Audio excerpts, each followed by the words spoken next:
بسم الله الرحمن الرحيم. الحمد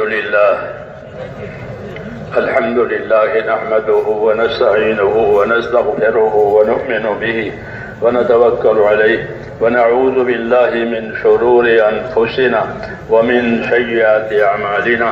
من يهده الله فلا مضل له ومن يضلله فلا هادي له. ونشهد أن لا إله إلا الله وحده لا شريك له ونشهد أن سيدنا ومولانا محمدا عبده ورسوله صلى الله تعالى عليه وعلى آله وصحبه وبارك وسلم تسليما كثيرا كثيرا. أما بعد فأعوذ بالله من الشيطان الرجيم. بسم الله الرحمن الرحيم. إن الذين قالوا ربنا الله ثم استقاموا تتنزل عليهم الملائكة ألا تخافوا ولا تحزنوا وأبشروا بالجنة التي كنتم توعدون. نحن أولياؤكم في الحياة الدنيا وفي الآخرة ولكم فيها ما تشتهي أنفسكم ولكم فيها ما تدعون نزلا من غفور رحيم. ومن أحسن قولا ممن دعا إلى الله وعمل صالحا وقال إنني من المسلمين. صدق اللہ العظیم. میرے بزرگوں اور پیارے بھائیوں، حق تعالی شانہ آپ کی قربانیوں کو قبول فرماوے، آپ کو اجر عظیم عطا فرماوے. اللہ تعالیٰ آپ کو اپنے مقبول بندوں میں داخل فرما دے، اس لیے کہ آپ نے اس کام کی وجہ سے اور دین کی اس محنت کی وجہ سے بہت کچھ برداشت کیا ہے، بہت تکلیف برداشت کی ہے. اللہ تبارک و تعالیٰ کے یہاں اسی کی قدر ہے. بعض چیزیں ہم کو ناگوار لگتی ہے مگر وہی ہمارے حق میں بہتر ہوتی ہے. بعض چیزیں ہم کو اچھی لگتی ہے مگر وہ ہمارے حق میں بہتر نہیں ہوتی. اللہ ہی جانتا ہے ہمارے حق میں کیا بہتر ہے. اس لیے ہمیشہ نظر اللہ تعالیٰ پر رکھنی ہے، کیونکہ اللہ تبارک و تعالیٰ بہت کریم ہے، اس کے کرم کی کوئی حد نہیں ہے. اسی کے کرم سے یہ سارا کارخانہ دنیا کا بھی اور آخرت کا بھی چل رہا ہے. اللہ نے اپنی مخلوق کو اپنے کرم ظاہر کرنے کے لیے پیدا کیا ہے، کہ مخلوق کو پیدا کیا اور مخلوق کو محتاج بنایا، اور مخلوق کو محتاج بنا کر اپنے کرم سے اس کی حاجتیں پوری کی، ان کو راحتیں دی، ان کو نعمتیں دی. تو جتنی مخلوق ہے اللہ تعالیٰ کی، وہ اللہ تعالیٰ کے کرم کا مظہر ہے، اس لیے ان کو پیدا کیا ہے. من نقدم خلقتا سودے کنم بلکہ تابر بندگاں جودے کنم.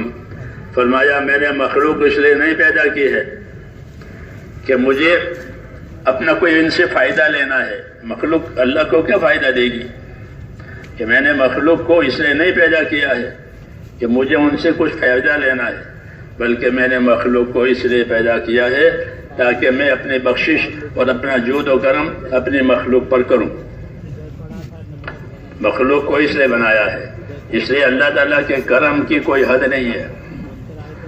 اللہ کا کام دینا ہی دینا ہے، دینا ہی دینا. سارے خزانے اللہ تعالیٰ کے دینے کے لیے ہے. کوئی بھی خزانہ بھرنے کے لیے نہیں ہے کہ تم لاؤ یہاں بھرو، جیسے دنیا میں ہوتا ہے. جی ہاں، تاجر اپنا خزانہ بننا چاہتا ہے، حاکم اپنا خزانہ بننا چاہتا ہے. اللہ کے ہاں ایسا نہیں ہے. اللہ کے خزانے بھرے بھرے ہیں اور وہ مخلوق پر خرچ کرتے ہیں، مخلوق کو دیتے ہیں. جب سے مخلوق پیدا ہوئی تب سے دینا شروع ہوا ہے اور اس کے خزانے میں کوئی کمی نہیں آئی. دوست کو بھی دیں گے، دشمن کو بھی دیں گے. جی ہاں، یہ اللہ کی عطا ہے کہ دوست کو بھی دیں، دشمن کو بھی دیں. سب کے لیے زمین دسترخوان ہے، زمین کو دسترخوان بنایا ہے، کھاؤ، دشمن بھی کھائے، دوست بھی کھائے، انسان بھی کھائے، جانور بھی کھائے، سب کھائے، عام دسترخوان۔ اس کے کرم کی ایک نشانی یہ بھی ہے، زمین کو عام دسترخوان بنایا۔ قدیم زمین سفرائے عام ہو، سے دشمن بلی خان نغمہ سے دوست۔ زمین کا دسترخوان عام دسترخوان ہے، دشمن بھی آوے، دوست بھی آوے، سب کھاوے۔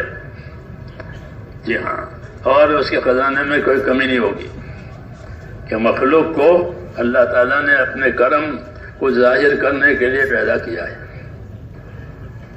اس لیے جب سے مخلوق پیدا ہوئی ہے اللہ کا کرم ظاہر ہوتا چلا جا رہا ہے۔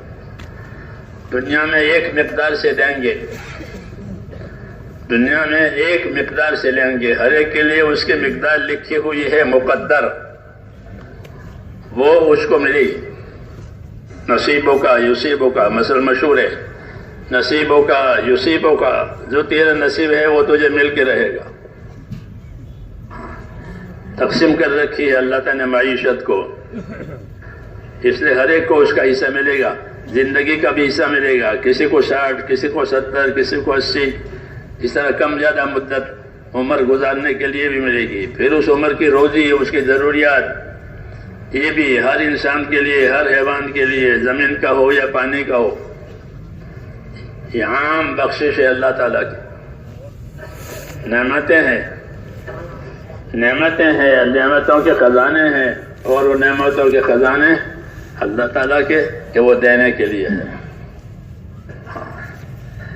پھر انسانوں کو پیدا کر کے ان پر خاص نعمتیں دی ہے کہ انسانوں کو عقل بھی دی، جانوروں کو عقل نہیں ملی، انسانوں کو اللہ نے عقل دی تاکہ اپنا انجام سوچے، اپنا نتیجہ سوچے، بھلا ہوگا برا ہوگا، ہلاکت ہوگی سلامتی ہوگی، یہ نتیجہ سوچنے کے لیے اس کو اللہ تعالیٰ نے عقل دی ہے۔ ہاں، عقل چالاکیوں کے لیے نہیں دی ہے، عقل دھوکہ دینے کے لیے نہیں دی ہے۔ جب آدمی بگڑتا ہے تو اپنی عقل سے چالاکیاں کرتا ہے، دوسروں کو دھوکہ دیتا ہے۔ کہ عقل اس لیے نہیں ہے کہ عقل تو اپنی مصلحتوں کے لیے اپنے آپ کو پابند کرنے کے لیے دی ہے کہ جو تمہاری مصلحت ہے، تمہارے لیے بہتری ہے، اپنے آپ کو اس کا پابند کرو۔ عقل کا یہ فائدہ ہے کہ عقل پابند کرنے کے لیے دی گئی ہے، آزاد ہونے کے لیے، بگڑنے کے لیے عقل نہیں دی گئی ہے۔ ہاں، تو بڑی نعمت ہے کہ اللہ تعالیٰ نے عقل دی ہے، صحیح غلط سمجھنے کے لیے عقل اللہ تعالیٰ نے عطا فرمائی ہے۔ پھر عقل کی رہبری کے لیے دین دیا۔ خالی عقل سے اللہ تک نہیں پہنچ سکتا، خالی اپنی عقل سے اللہ کو راضی نہیں کر سکتا، بلکہ عقل تو ذمہ داریوں کو پورا کرنے کے لیے دی ہے، اور ذمہ داری کیا ہے؟ اس کے لیے اللہ تعالیٰ نے ہم کو دین دیا ہے۔ یہ بڑی نعمت ہے، اس سے بڑی کوئی نعمت نہیں ہے، دین سے بڑی کوئی نعمت نہیں ہے۔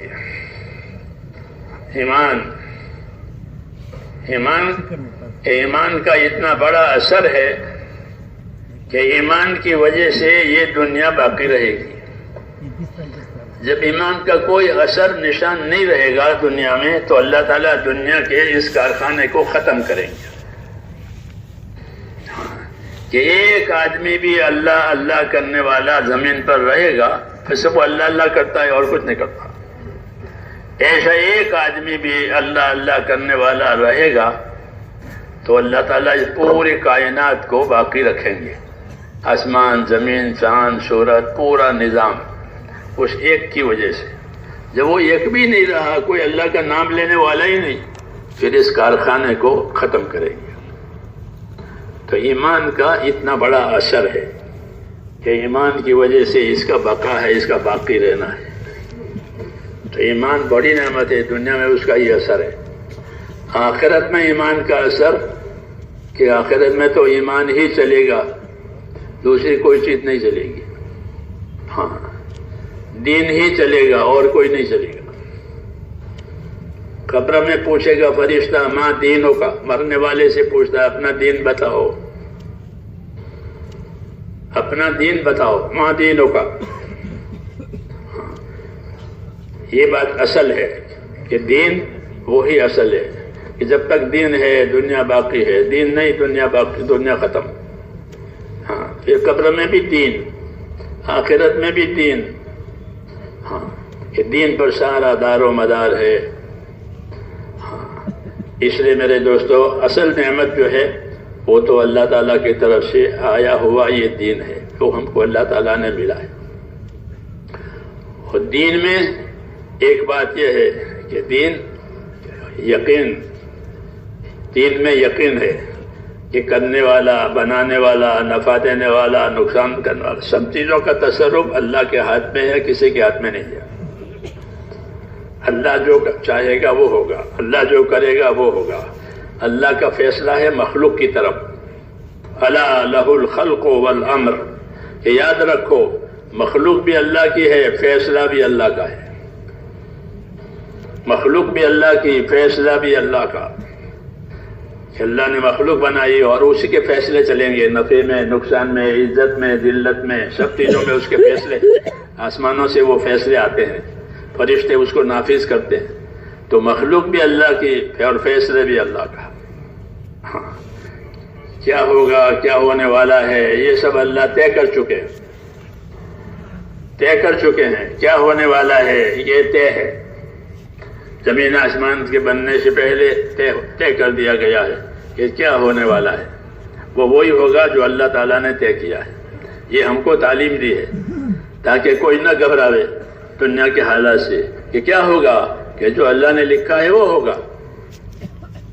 ہاں، یہ تسلی کے لیے ہے کہ کیا ہوگا، کہ یوں ہو جائے گا۔ دنیا میں افواہیں ہوتی ہے کہ کچھ نہیں، کسی کو کل کی خبر نہیں، کل کی کیا پل کی خبر نہیں ہے، کل تو دور ہے، کسی کو بھی پل کی خبر نہیں ہے۔ اللہ کو سب کچھ معلوم ہے، اس لیے ہم کو یہ سکھایا ہے کہ کیا ہوگا، کہ جو اللہ نے لکھا ہے وہ ہوگا۔ قُلْ لَن يُصِيبَنَا إِلَّا مَا كَتَبَ اللَّهُ لَنَا هُوَ مَوْلَانَا، کہ نبی کہہ دو لوگوں سے کہ ہم کو وہ بات پہنچے گی جو ہمارے اللہ نے لکھی ہے، نفع کی، نقصان کی، عزت کی، ذلت کی۔ ہاں، جو بھی بات اللہ نے لکھی ہے وہ ہوگی، بیماری کی، تندرستی کی، دشمنی کی، دوستی کی۔ یہ سب احوال ہیں کہ یہ دنیا حالات کا مرکز ہے۔ ہاں، دنیا حالات کی جگہ ہے، لیکن ہوگا کیا، کہ جو اللہ تعالیٰ نے طے فرمایا ہے وہ ہوگا۔ یہ ہم کو بتایا ہے، اللہ کے چاہنے سے ہوگا، اللہ کے کرنے سے ہوگا، یہ تعلیم دی ہے۔ اس لیے کیا کرنا ہے کہ اپنا رخ اللہ کی طرف کرنا ہے، کیونکہ سب چیزیں اس کے ہاتھ میں ہے۔ جب سب چیزیں اس کے ہاتھ میں ہے تو اپنا رخ اللہ کی طرف کرو۔ فَفِرُّوا إِلَى اللَّهِ، یہ کہلوایا، فَفِرُّوا إِلَى اللَّهِ، اللہ کی طرف بھاگ کر کے آؤ۔ ہاں، جیسے خوف زدہ آدمی اپنے آپ کو بچانے کے لیے بھاگتا ہے، بھاگ کر کہاں جائے؟ تو کہا کہ اللہ کی طرف بھاگ کر کے آؤ۔ جیسے بچہ ماں کی طرف بھاگ کر جاتا ہے، کوئی بات ہوتی ہے تو ماں کی طرف بھاگ جاتا ہے، باپ کی طرف بھاگ جاتا ہے، کہ اللہ کی طرف بھاگ کر کے آؤ۔ ہاں، اللہ ہی سے سب کچھ ہونے والا ہے، کسی سے کچھ ہونے والے نہیں ہے۔ یہ پہلی بات سکھائی ہے۔ اور اللہ جو کریں گے اپنی قدرت سے کریں گے، اللہ کسی کا محتاج نہیں ہے، اس کی قدرت ہے، اس کے ارادے ہیں، اس کے فیصلے ہیں۔ اپنی قدرت سے کمزور کو قوی کرے گا، قوی کو کمزور کرے گا، اپنے ارادے سے تمام چیزیں نافذ کرے گا۔ یہ سمجھایا ہے ہم کو۔ اس لیے زندگیوں کا رخ اللہ کی طرف کرنا ہے۔ ہاں، اسی کے ہاتھ میں سب کچھ ہے کہ زندگی کا رخ اللہ کی طرف کرو۔ وَأَنِيبُوا إِلَى اللَّهِ، اللہ کی طرف انابت اور رجوع کرو۔ ہاں، اس کے ہاتھ میں سب کچھ ہے۔ ہاں، بس جب اللہ کی طرف رجوع ہو جائے گا کہ پھر کوئی برباد نہیں ہوگا، کوئی ضائع نہیں ہوگا۔ اللہ تعالیٰ نے دنیا میں اپنے رسولوں کو اسی تعلیم کے لیے بھیجا ہے تاکہ بندوں کا رخ اللہ تعالیٰ کی طرف ہو جائے اور وہ اپنے آپ کو اللہ کی طرف رجوع کرنے والے بنائیں، اپنی ضروریات میں بھی اور اپنی تمام چیزوں میں اللہ کی طرف رجوع کریں. ہاں، جب اللہ کی طرف رجوع کریں گے تو پھر اللہ اپنی قدرت سے ان کو نفع پہنچاوے گا، ان کی حفاظت کرے گا، ان کو برکت دے گا. یہ اللہ تعالیٰ کے وعدے ہیں. جی ہاں، اس لیے دین یہ ہے کہ اللہ تعالیٰ کے وعدوں پر یقین، اس کے حکموں پر عمل، اور پھر اللہ سے امیدوار رہنا ہے کہ اللہ تعالیٰ بہتری لاوے گا. ہاں، حدیثوں میں ہے کہ ابشروا واملوا ما یسرکم، بشارتیں سنو اللہ تعالیٰ کی، اللہ تعالیٰ کی بشارتیں سنو، اللہ کی بشارتیں لو، اور اللہ سے امیدوار رہو ایسے حالات کے کہ جو تم کو خوش کر دیں گے. دنیا چونکہ حالات کا گھر ہے، یہاں حالات آتے ہیں، ناگوار حالات بھی آتے ہیں، خوشگوار حالات بھی آتے ہیں، بدلتے رہتے ہیں. کیونکہ دنیا کو اللہ نے حالات کا گھر بنایا ہے. رات بھی ہوتی ہے، دن بھی ہوتا ہے، اجالا بھی ہوتا ہے، اندھیرا بھی ہوتا ہے. حالات کا یہ گھر ہے. حالات اللہ کی حکمت ہے کہ اللہ نے حالات کو امتحان کے لیے بنایا ہے اور حکموں کو کامیابی کے لیے دیا ہے. یہ ترتیب ہے کہ حالات امتحان کے لیے ہے اور حکم کامیابی کے لیے ہے. اللہ مختلف حالات بندوں پر لاتے ہیں، یہ حالات گزر جاتے ہیں، اس میں جو حکم پورا ہوا ہے وہ باقی رہتا ہے، یا حکم توڑا ہے وہ باقی رہتا ہے. اس لیے کہتے ہیں کہ دنیا کو اللہ نے حالات کا گھر بنایا ہے. ایک حال باقی نہیں رہتا. آدمی کی زندگی پر بھی بچپنا تھا، پھر جوانی آئی، پھر بوڑھاپا آیا، پھر موت آئی. وفی انفسکم افلا تبصرون، کہ میری قدرت کی نشانیاں اور میری قدرت تمہاری ذاتوں پر بھی چل رہی ہے، تم دیکھتے نہیں ہو. یوں کہا کہ تمہارا بچپنا تھا، کوئی شعور نہیں تھا، پھر شعور آیا، پھر ہمت آئی، قوت آئی، جوانی آئی، پھر بوڑھاپا آیا، پھر اس زندگی میں حالات آئے، مالداری بھی آئی، غریبی آئی، عہدے داری بھی آئی، سب چیزیں آئی. یہ سب تو جتنے حالات ہیں وہ اللہ تعالیٰ نے امتحان کے لیے پیدا کیے ہیں، اور کامیابی کے لیے، کہ کامیابی کے لیے اپنے حکم دیے ہیں. یہ ترتیب ہے اللہ تعالیٰ کی. اس لیے حکموں سے زندگی کامیاب بنے گی، چیزوں سے زندگی کامیاب نہیں بنے گی. چیزیں امتحان کے لیے ہے اور گزارے کے لیے ہے. ہاں، اور جو حکم ہیں وہ کامیابی کے لیے ہے. ہر حکم میں کامیابی ہے. سب سے بڑی کامیابی ایمان میں ہے. اللہ پر ایمان، اللہ پر یقین، اللہ کا خوف، اللہ سے امید. یہ مطلب ہوتا ہے ایمان کا، کہ یہ اپنے اندر پیدا کرنی ہے کہ ہماری حاجتوں کا پورا کرنے والا، ضرورتیں پورا کرنے والا، یہ سب اللہ کے ہاتھ میں ہے. یقین پہلا نمبر ہے یہ، کہ جو ہوگا اللہ سے ہوگا، اللہ کے غیر سے نہیں ہوگا. اس لیے اللہ سے اپنا تعلق صحیح کرنا ہے. جب اللہ تعالیٰ کے تعلق صحیح ہو گیا پھر اللہ تعالیٰ ایسے حالات لاویں گے، ہاں، اور ہر حال میں مدد کریں گے. ہاں، اچھے حالات بھی لاویں گے اور ناگوار حالات آئے تو مدد بھی کریں گے.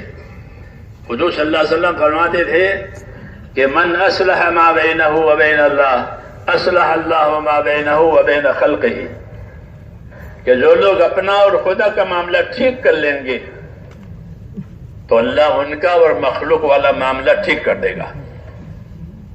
مسئلہ اللہ کے ہاتھ میں ہے. تو یہ تعلیم دی ہے، یہ تلقین کی ہے.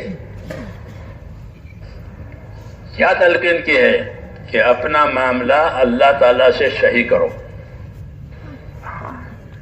اللہ تعالیٰ نے اسی لیے پیدا کیا ہے کہ اللہ سے ہمارا معاملہ صحیح ہو جائے. جو لوگ اپنا معاملہ خدا سے ٹھیک کریں گے تو اللہ ان کا دوسرے معاملے دنیا والوں سے ٹھیک کریں گے. یہ آسان راستہ ہے. من اصلح ما بینہ و بین اللہ اصلح اللہ ما بینہ و بین خلقہ، کہ جو لوگ اپنا اور خدا کا معاملہ ٹھیک کریں گے تو اللہ ان کا اور دنیا والا معاملہ اللہ ٹھیک کرے گا، آخرت کا معاملہ بھی ٹھیک کر دے گا. سارے امور اللہ کے ہاتھ میں ہے. الا الی اللہ تسیر الامور، یاد رکھو تمام امور اور تمام باتوں کا انجام اللہ کی طرف ہے. اس لیے کہا کہ اپنا معاملہ اللہ تعالیٰ سے صحیح بناتا ہے. اس لیے دنیا میں اللہ تعالیٰ نے ہم کو ذمہ داریوں کو پورا کرنے کے لیے بھیجا ہے. یہ اصل بات ہے.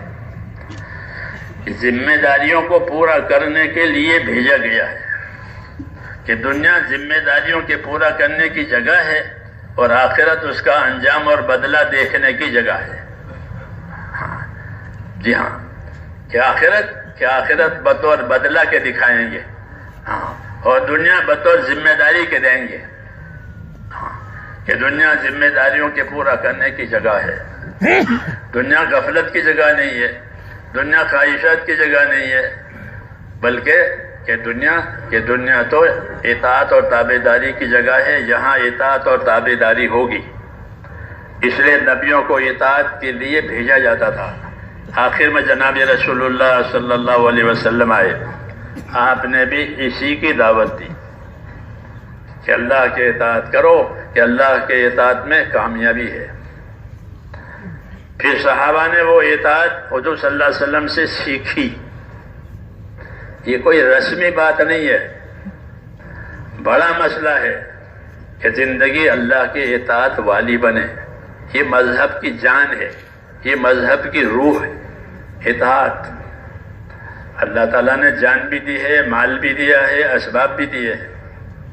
یہ جان, مال اور اسباب جو اللہ تعالیٰ نے دیے ہیں وہ اسی لیے دیے ہیں کہ اس کے ذریعے سے اللہ تعالیٰ کی اطاعت کی جائے. اور کتنی اطاعت کی جائے کہ پوری اطاعت کی جائے. چنانچہ صحابہ رضی اللہ تعالیٰ عنہ نے اطاعت کے بارے میں یہ فرمایا, ہم لوگوں کو یہ بتایا کہ ہم نے حضور صلی اللہ علیہ وسلم کے ہاتھ میں ہاتھ دے کر یہ قول قرار کیا ہے کہ ہم آپ کی اطاعت کریں گے. دین اطاعت کا نام ہے. اللہ کی تابعداری, رسول کی تابعداری, یہ اصل ہے. پیغمبر اسی لیے بھیجے جاتے ہیں کہ دنیا میں لوگ اللہ کی اطاعت کے ساتھ اپنی زندگی گزاریں. کہ اطاعت جو ہوگی وہ ہدایت کا دروازہ ہوگی. جتنی اطاعت اتنی ہدایت, جتنی اطاعت اتنی ہدایت. اطاعت پر نہیں ہے, معصیت اور گناہ پر ہے, پھر کوئی ہدایت نہیں ہے. آدمی جو ہے بھٹک جائے گا.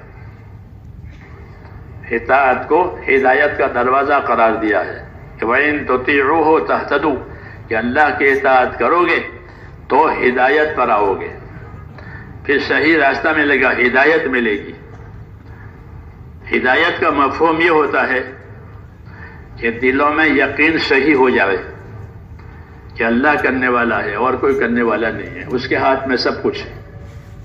اسی سے ہوگا, غیر سے نہیں ہوگا. دلوں میں یقین آ جائے,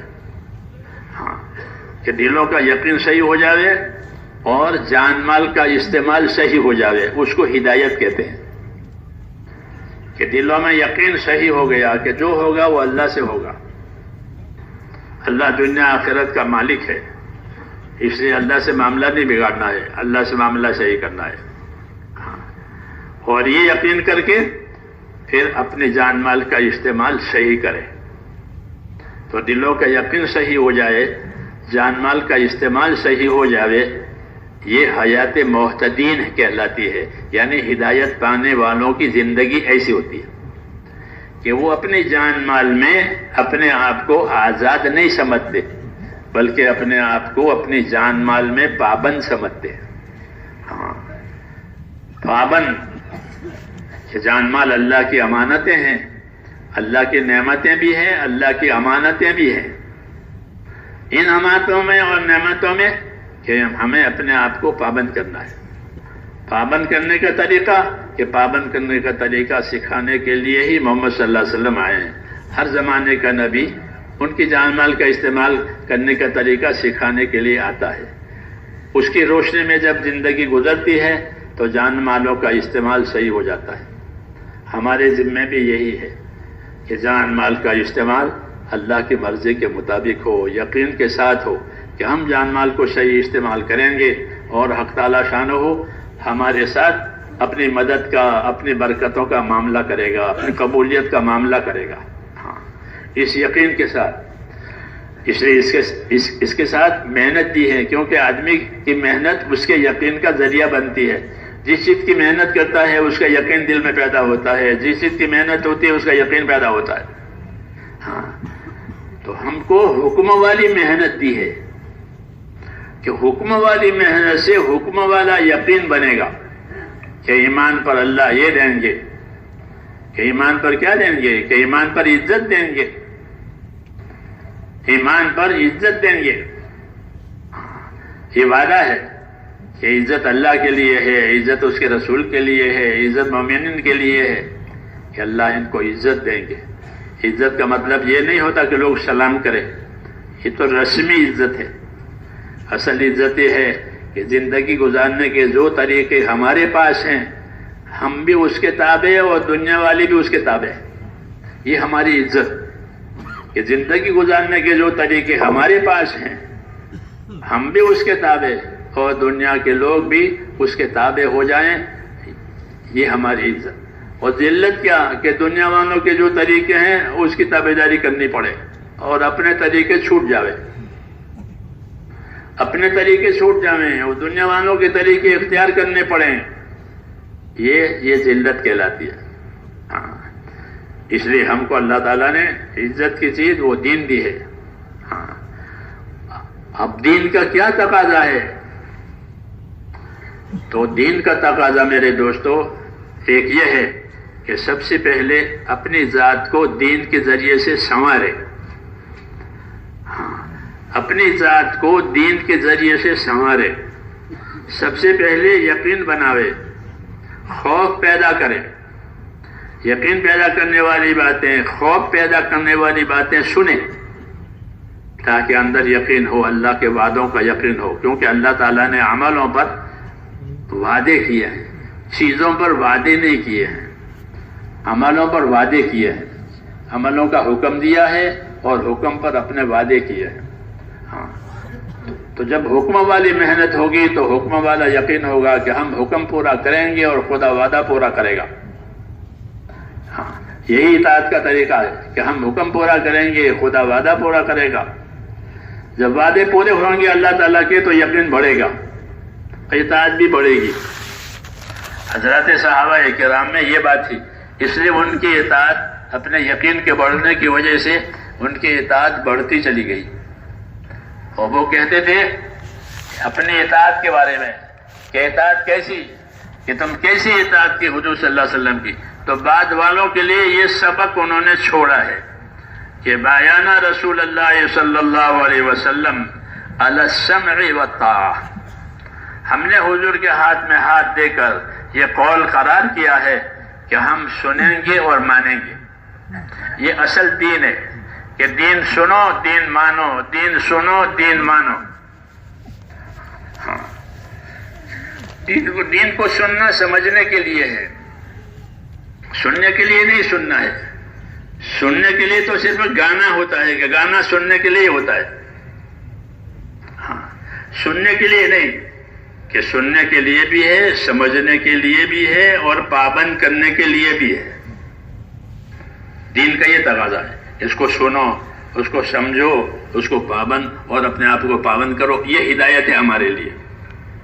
اس لیے وہ فرماتے تھے کہ ہم نے حضور صلی اللہ علیہ وسلم کے ہاتھ میں ہاتھ دے کر یہ قول قرار کیا ہے کہ ہم آپ کی بات سنیں گے اور مانیں گے، اور یہی دین ہے کہ دین کی بات آئی خلاص سن لیا اور مان لیا، کوئی جھگڑا نہیں، کوئی جھنجھٹ نہیں، سننا ماننا، سننا ماننا۔ ہاں، یہ فرماتے تھے کس حال میں ماننا، کہ ہر حال میں ماننا۔ طاعت کا معیار بتایا کہ کیسی اطاعت، کہ ہر حال میں۔ تو وہ کہتے تھے کہ ہم نے حضور کے ہاتھ میں ہاتھ دے کر یہ قول قرار کیا ہے کہ ہم بات سنیں گے اور مانیں گے، اور یہی ہمارا سبق ہے کہ دین کی بات سنائی، دین کی بات سمجھائی اور اس کو ہم نے مان لی کہ ہمارا کام پورا ہو گیا۔ ہمارا کام پورا ہو گیا، اب آگے کہ آگے اللہ تعالیٰ اس کا مددگار ہے، اس کا نتیجہ لانے والا ہے۔ تو فرماتے تھے کہ ہم نے حضور کے ہاتھ میں ہاتھ دے کر یہ قول قرار کیا ہے کہ ہم سنیں گے اور مانیں گے۔ کس حال میں؟ کہ ہر حال میں۔ تو فرماتے تھے کہ بایان رسول اللہ صلی اللہ علیہ وسلم علی السمع والطاعہ فی العسر والیسر والمنشط والمکرہ وعلی اثرۃ علینا۔ ہاں، یہ مکمل بات ہے، یہ پوری بات کہ ہم نے حضور صلی اللہ علیہ وسلم کے ہاتھ میں ہاتھ دے کر یہ قول قرار کیا ہے کہ آپ کی بات سنیں گے۔ اللہ غریب بناوے تو غریبی میں بھی بات قبول کریں گے، اللہ مالدار بناوے تو مالداری میں بھی بات قبول کریں گے۔ آدمی کی حالتیں الگ الگ ہوتی ہے اور حالات بدلتے رہتے ہیں، تو کہ اللہ غریب بناوے تو بھی بات مانیں گے، اللہ مالدار بناوے، اچھی حالت بناوے تو بھی بات مانیں گے۔ آگے کہ ہمارا جی چاہتا ہو وہ بات آئی جو ہمارا جی چاہ رہا ہے تو بھی عمل کریں گے، وہ بات آئی جو ہمارا جی نہیں چاہتا ہے تو بھی عمل کریں گے۔ جی چاہنے پر مسئلہ نہیں ہوگا، اپنے جی کی چاہت میں سے نکل جانا، خروج فی سبیل اللہ کہتے ہیں، اللہ کے راستے میں نکلنا۔ تو اللہ کے راستے میں اصل میں نکلنے کی حقیقت یہی ہے کہ آدمی اپنے تقاضے میں سے نکل جاوے اور خدا کے تقاضے پر قائم ہو جاوے، اس کو خروج کہتے ہیں۔ اللہ کے راستے میں نکلنا کہ اپنے تقاضے، اپنے نفس کے تقاضے، اپنی دنیا کے تقاضے، اس میں سے نکل گیا، یعنی اس کا پابند نہیں ہوا، اس کو جھکتا ہوا نہیں دیا، بلکہ دین کو، دین کے کام کو جھکتا دیا۔ تو وہ کہتے تھے کہ ہم نے اطاعت کی ہے، جی چاہے تو، جی نہ چاہے تو، جی چاہنے پر نہیں ہے۔ آدمی کا جی ہے، کبھی چاہتا ہے کبھی نہیں بھی چاہتا، ہاں، کیونکہ آدمی کے نفس میں ظلمت ہے، نور نہیں ہے، ظلمت ہے، اندھیرا ہے خواہشات کا، اس لیے اس پر مدار نہیں رکھا۔ اس لیے کہا ہمارا جی چاہے تو بھی، جی نہ چاہے تو بھی، ہم تو اللہ کی بات اور رسول کی بات مانیں گے۔ پھر منشط والمکر، اور تیسری بات اس کے آگے کی بات وَعَلَىٰ أَثَرَةٍ عَلَيْنَا، کوئی ہم کو پوچھے تو بھی بات مانیں گے، کوئی ہم کو نہ پوچھے تو بھی بات مانیں گے۔ کہ فلاں نے کام کیا، ہم سے تو پوچھا نہیں، ہم سے نہیں پوچھا، ہم نہیں مانتے، یہ نہیں، بلکہ کام اللہ کا ہو رہا ہے، مجھ سے نہیں پوچھا، کوئی بات نہیں، نہیں پوچھنے کا موقع ہوگا، اس نے نہیں پوچھا، کام تو ہوا نہیں ہوا، بس کہ مجھے کوئی پوچھے یا مجھے کوئی نہ پوچھے اس سے کوئی تعلق نہیں ہے، اللہ کا کام ہونا چاہیے۔ یہ مطلب ہے وَعَلَىٰ أَثَرَةٍ عَلَيْنَا کا۔ ہاں، ہم تو کبھی ایسا ہوتا ہے کہ مشورہ ہوا، ہم سے تو پوچھا نہیں ہے، ہم کو تو بتایا نہیں ہے، یہ بات نہیں ہوئی کہ نہیں پوچھا، کوئی بات ہوگی، کوئی موقع نہیں ہوگا، نہیں پوچھا، بعد میں بتا دیں گے، ایسا ہوتا ہے۔ کوئی بات کسی ساتھی کو نہیں بتا وہ نہیں پہنچ سکی، بعد میں بتائی، تو کہتے ہمارے پاس کوئی اس کی شکایت نہیں ہے، ہمارا صاف ستھرا معاملہ، یہ کام ہونا چاہیے، چاہے ہم کو پوچھو چاہے ہم کو نہ پوچھو، ہم کو پوچھو گے تو امانت داری سے جو بات ہوگی وہ ہم رائے دے دیں گے، اور نہیں پوچھا اور کام ہو گیا، بس ٹھیک ہے، کام ہونا چاہیے۔ ایک مطلب یہ ہے۔ دوسرا مطلب یہ ہے وَعَلَىٰ أَثَرَةٍ عَلَيْنَا، کہ ہم کو آگے نہیں کیا، دوسرے کو آگے کر دیا، ہم کو نہیں بڑھایا، دوسرے کو بڑھایا۔ ایسا بھی کبھی قصہ پیش آتا ہے اجتماعیت میں، تو صحابہ کہتے ہیں ہمیں کوئی شکایت نہیں، ہاں، ہماری طرف دھیان نہیں دیا، دوسرے کی طرف دھیان دیا، دوسرے کو آگے بڑھایا، ہم کو آگے نہیں بڑھایا، دوسرے کو دیا، ہم کو نہیں دیا، یہ کوئی شکایت نہیں۔ ہاں، وَعَلَىٰ أَثَرَةٍ عَلَيْنَا، دوسروں کو ہم پر آگے کرو، دوسروں کو ہم پر ترجیح دو، ہم کوئی شکایت نہیں کریں گے، کام ہونا چاہیے۔ یہ صحابہ کرام نے اپنی اطاعت کا مزاج بنایا ہے، ورنہ دنیا میں اسی پر جھگڑے ہوتے ہیں، ہم کو نہیں پوچھا، ہم کو نہیں بتایا، ہم نہیں جانتے، یہ نہیں، یہ دیکھو کہ اللہ کا کام ہوا نہیں ہوا، اللہ کے دین کا کام ہوا نہیں ہوا، مجھے نہیں پوچھا، کوئی بات ہوگی نہیں پوچھا، موقع ہوگا نہیں پوچھا. ہاں تو اپنی طرف سے ذہنوں کو اور دلوں کو صاف رکھتے تھے. صحابہ کرام کی یہ خاص صفت تھی. یہ کیا صفت تھی؟ کہ صحابہ کرام اپنے دلوں کے لحاظ سے بہت پاک تھے. ابرہم قلوبا، اسی سے ان کی اطاعت وجود میں آتی تھی. کہ وہ کیسے تھے؟ کہ ابرہم قلوبا، کہ وہ صحابہ کرام دلوں کے لحاظ سے بہت پاک. بڑی بات یہ ہے کہ دل پاک، کہ کسی سے پاک، کہ دنیا کی محبت سے پاک. پہلی بات کہ دل کہ دنیا کی محبت سے پاک. کہ دل دنیا کی محبت سے پاک ہوگا تو ہر گناہ سے بچے گا، اور دل دنیا کی محبت میں ملوث ہوگا تو وہ ہر گناہ میں پھنس سکتا ہے. حب الدنیا راس کل خطیۃ، کہ دنیا کی محبت وہ ہر گناہ کی جڑ ہے. دنیا کی محبت کی وجہ سے بڑے بڑے گناہ ہوتے ہیں، بڑے بڑے خون ہوتے ہیں، بڑے بڑے حادثے ہوتے ہیں. دنیا کی تمام ہے، دنیا کی طلب ہے. ان حضرات کے بارے میں یہ کہا گیا کہ وہ صحابہ کرام کیسے تھے؟ کہ ابرہم قلوبا، کہ وہ دلوں کے بہت پاک، کہ وہ دنیا کی محبت سے پاک تھے. دوسروں کی طرف سے ایک دوسرے کے دل میں کوئی میل نہیں، کوئی کینہ نہیں، کوئی اعتراض نہیں. دلوں کی صفائی ان کی خوبی تھی. اور بعد میں آنے والی ہم جیسی امت ان کے لیے سبق تھی کہ دین کے کام کرنے والے کیسے ہونے چاہیے. کہ اپنے دلوں کے لحاظ سے پاک صاف، پاک صاف، کسی کی طرف سے کوئی میل نہیں، کوئی کینہ نہیں، کوئی اعتراض نہیں. کوئی بات ہوئی تو سمجھ لیا، پوچھ لیا، معاملہ صاف کر لیا، تاکہ دل صاف رہے. کہ دلوں کی صفائی پر اللہ کی مدد آتی ہے، دلوں کے جوڑ پر اللہ کی مدد آتی ہے. شیطان کی ترتیب یہ ہوتی ہے کہ شیطان ہر آدمی کو جس پر اس کا بس چلے، آدمی کو اس کی خوبیاں دکھلاتا ہے، دوسروں کی خرابیاں دکھلاتا ہے. ہاں یہ اس کا مزاج ہے کہ دوسروں کی خرابی اپنی خوبی. یہاں تک کہ جب اللہ تعالیٰ نے اس کو سجدے کا حکم دیا تو اس نے سجدہ کرنے سے انکار کر دیا.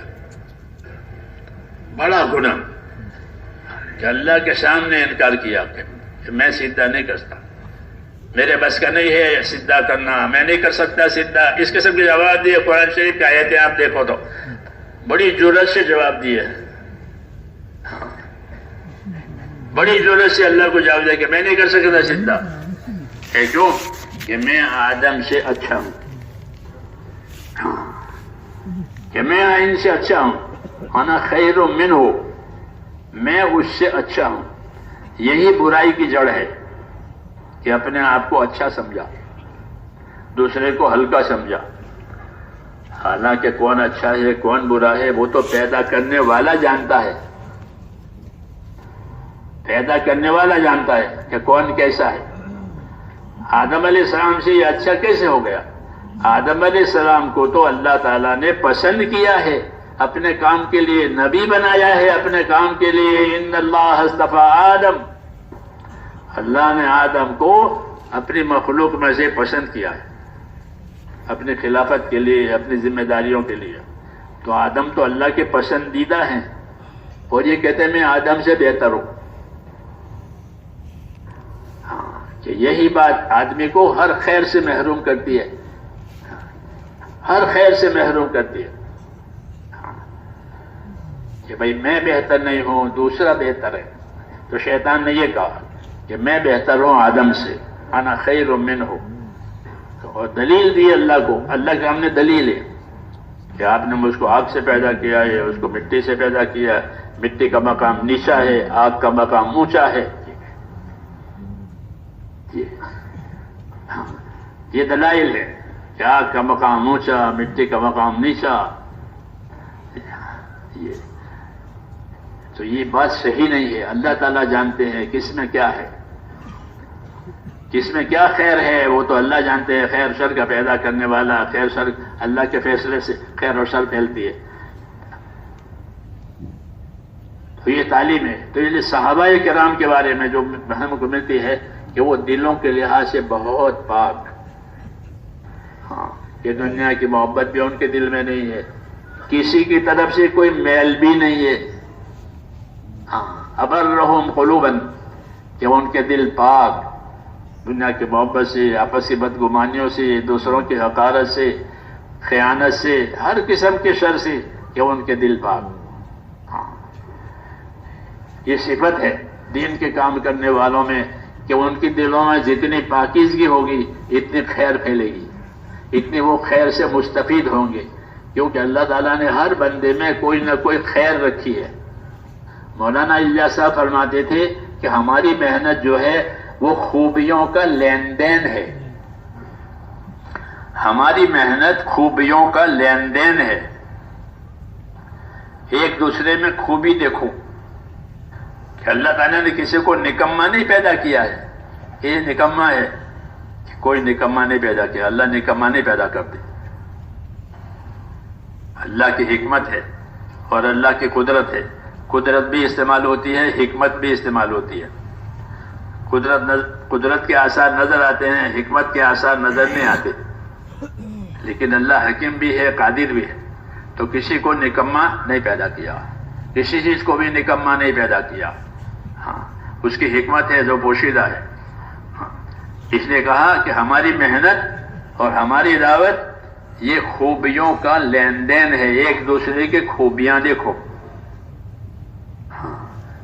اللہ نے ہر بندے میں کچھ نہ کچھ خیر رکھی ہے.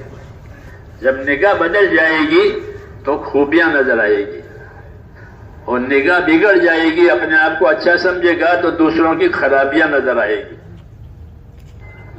اس لیے مولانا الیاس صاحب رحمۃ اللہ علیہ فرماتے تھے اپنے کام کرنے والوں میں رہبری کے طور پر کہ ہمارے کام میں تو خوبیوں کا لین دین ہے، ایک دوسرے کی خوبیاں دیکھو. میوات والوں سے فرماتے تھے میوات والوں تمہارے اندر دو خوبی ہے، دو خوبی ہے جو نمایاں ہے. کہ وہ دو خوبی کیا ہے؟ کہ ایک خوبی جو ہے تمہاری سادگی ہے. ہاں، اس زمانے میں تو ان لوگوں میں بہت سادگی تھی، بہت سادگی.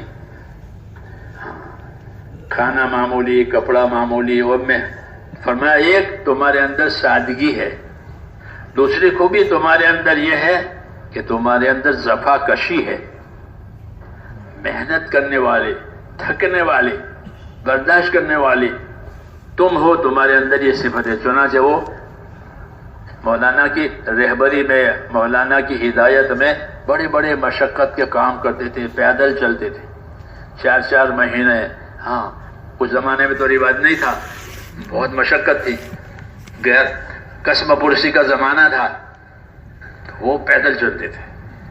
اور اس زمانے میں اتنا مال بھی نہیں تھا جتنا آج ہے، اس لیے مشقت کے ساتھ، جفا کشی کے ساتھ اپنا کام کرتے تھے. تو فرماتے تھے تمہارے اندر ایک خوبی سادگی کی ہے اور ایک خوبی تمہارے اندر جفا کشی کی ہے.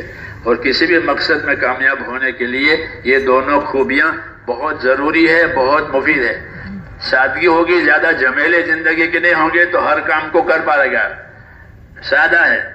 ایسے ہی جفا کشی کی عادت ہے تو لوگوں کے اسباب کا زیادہ محتاج نہیں ہوگا، اپنی محنت جفا کشی سے اپنا کام کر لے گا. اس لیے کہا یہ تمہارے اندر یہ جفا کشی اور سادگی یہ خوبی ہے. تو فرماتے تھے ہماری محنت میں خوبیوں کا لین دین ہے. امت میں اللہ نے بہت خوبیاں رکھی ہے. دعوت کی محنت میں لوگوں کی خوبیاں دیکھو اور ان کی خوبیوں کو دین پر لگاؤ. ہاں، حدیث شریف میں ہے الناس معادن کمعادن الذهب والفضة، کہ لوگ اپنی جگہ ایسے قیمتی ہیں جیسے سونے اور چاندی کی کانیں ہوتی ہیں زمین میں. سونے اور چاندی کی کانیں کہیں کھل جاوے ہاں تو ملک کا معیار بدل جاتا ہے، ملک مالدار ہو جاتا ہے. سونا نکلا ہے، چاندی نکلی ہے، معدنیات نکلتے ہیں.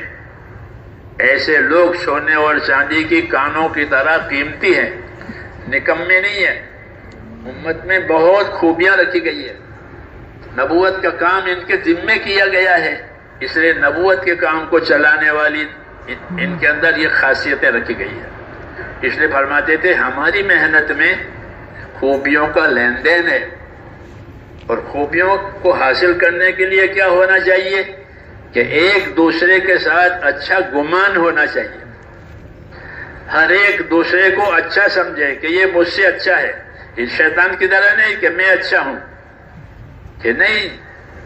حسن ظن دعوت کے محاسن اور دعوت کی خوبیوں میں سے ایک خوبی حسن ظن بھی ہے کہ ہماری دعوت کی خوبیاں، کہ دعوت میں کیا خوبیاں ہیں.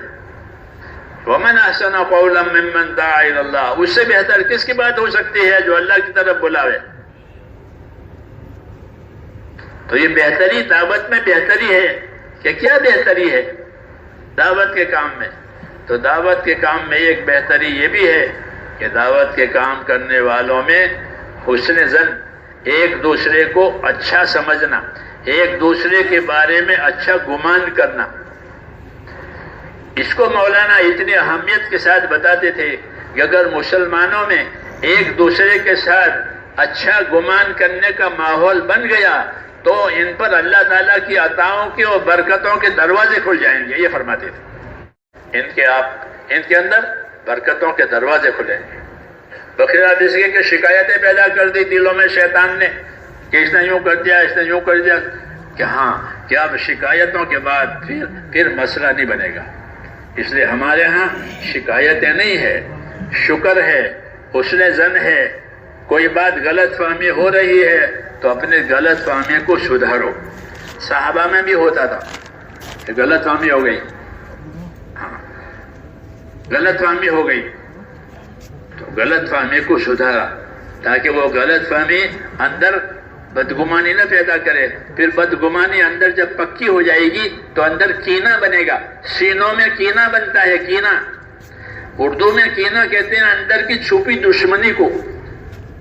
ایک دشمنی ہے جو اندر چھپا رکھی ہے کہ اس نے میرے ساتھ یہ کیا ہے، یہ کہہ کر کے اندر بنتا ہے سینے کا کینہ. تو صحابہ کے بارے میں یہ کہا کہ وہ ایسے نہیں تھے، ان کے دل پاک تھے ایک دوسرے کی طرف سے، صاف دل، ایک دوسرے کی خوبیاں دیکھنا. برہم قلوباً، کہ صحابہ کرام اپنے دلوں کے اعتبار سے بہت پاک، کہ دلوں میں کسی کی طرف سے کوئی میل نہیں مسلمان کی طرف سے. حضور صلی اللہ علیہ وسلم فرماتے تھے کہ میں یہ چاہتا ہوں کہ تمہارے درمیان میں سے نکل جاؤں اس حالت میں کہ میرا دل تمہاری سب کی طرف سے پاک ہو. یہ بڑی بات ہے، دلوں کی صفائی، ایک دوسرے کی طرف سے دلوں کی پاکی، ایک دوسرے کی طرف سے درگزر، اور ایک دوسرے کو اپنے سے بڑھیا اور زیادہ سمجھنا. اس کو فرماتے تھے کہ ہماری دعوت میں خوبیوں کا لین دین ہے. ہاں، ایک دوسرے کی خوبیاں دیکھو. حضرت عمر رضی اللہ تعالیٰ عنہ ابو بکر کی خوبیاں دیکھتے تھے کہ ابو بکر میں یہ خوبی ہے، ایک دوسرے کی خوبیاں دیکھتے تھے. حضور صلی اللہ علیہ وسلم نے اپنے صحابہ کے مناقب بتائے. مناقب کا مطلب یہ ہوتا ہے کہ ایک دوسرے کی خوبی بتائی، فلانا ایسا ہے، فلانا ایسا ہے، فلانا ایسا ہے. ایک دوسرے کی خوبیاں بتائی. کتابوں میں ہے مناقب، یعنی ان کے کمالات اور ان کی خوبیاں جو الگ الگ ان کی زندگیوں میں تھی وہ حضور صلی اللہ علیہ وسلم نے بتائی تاکہ ایک دوسرے کی قدر کریں اور بعد میں آنے والے اس کے نقش قدم پر چلے. ہاں، یہ کام اگر ہو گیا دلوں کی صفائی کے ساتھ ایک دوسروں کی خوبیوں کو دیکھنا، تو بقول مولانا الیاس صاحب رحمۃ اللہ علیہ کے کہ مسلمانوں پر خیر کے دروازے کھل جائیں گے اللہ کی طرف سے. یہ دعوت کی خوبیوں میں سے ہے حسن ظن. دعوت اپنے اندر چند خوبیاں رکھتی ہے. ایک خوبی دعوت کی یہ ہے کہ دعوت دینے والوں کی نیت صحیح ہو. حسن نیت یہ پہلی خوبی ہے کہ جو بھی دعوت کا کام کرے اپنی نیت کو اچھا بنا کر کرے. ہاں، اپنی نیت کو اچھا بناوے کہ مجھے اس کام کے ذریعے سے اللہ کو راضی کرنا ہے، مجھے اس کام کے ذریعے سے اپنی آخرت بنانی ہے، اور اس بات میں سچا ہونے کے لیے اپنی طاقت کے مطابق اپنی جان مال لگانی ہے. یہ سچائی کی علامت ہے. انما المؤمنون الذين آمنوا بالله ورسوله ثم لم يرتابوا وجاهدوا باموالهم وانفسهم في سبيل الله اولئك هم الصادقون.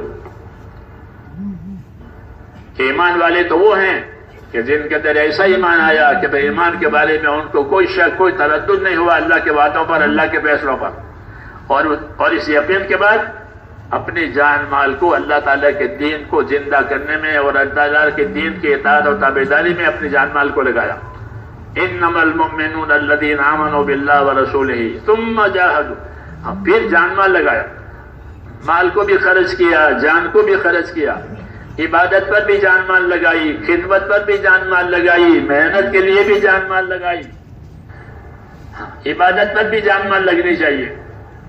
کیا تمام انبیاء خالی دعوت کی محنت نہیں کرتے تھے, وہ عبادت بھی بہت کرتے تھے. ہمارے اندر کمی ہے کہ ہم عبادت کو زیادہ ضروری نہیں سمجھتے, حالانکہ دعوت تو عبادت کے لیے ہی ہوتی ہے. جیسے اذان نماز کے لیے ہوتی ہے, ایسے دعوت کس کے لیے؟ کہ دعوت عبادت کے لیے, کہ اللہ کی عبادت والی زندگی بنے, جانی مالی ہر قسم کی عبادت, عبادت کے لیے. عبادت بھی ہے جان مال کے ذریعے سے, جان مال سے محنت لگائی. فرمایا اولئک هم الصادقون, یہ سچے کہ اللہ کے یقین کے ساتھ اپنی جان مال کو صحیح استعمال کرنے والے, کہ یہ سچے.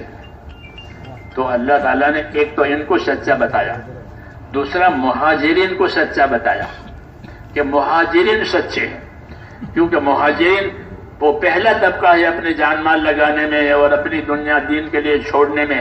ان کے برابر کسی کی بھی قربانی نہیں ہے جتنے مہاجرین کے, کسی کی بھی نہیں ہے کہ وہ اپنی قربانی میں غریب ہو گئے.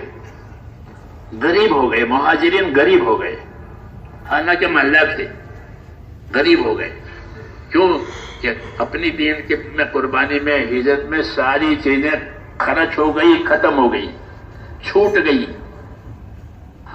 تو مہاجرین کو سچا بتایا ہے اور جان مال کی قربانی کرنے والوں کو سچا بتایا ہے اللہ تعالیٰ نے, کہ یہ دو طبقے سچے ہیں.